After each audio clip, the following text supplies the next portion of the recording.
How to report about post in Reddit. If you have been using the Reddit application and wondering on how to report a post that you might find inappropriate or disliking on that post, don't worry. In this video, I will show you how to do it. So let's get started.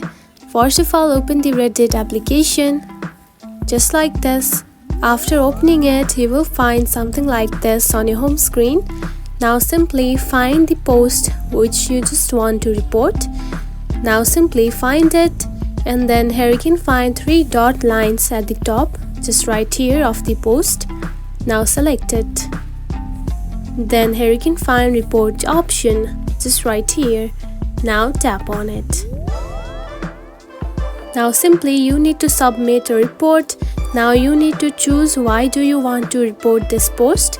So you need to choose a reason just like this and tap on to next. And simply what type of spam is this, you need to also choose one of these just like this and tap on to submit.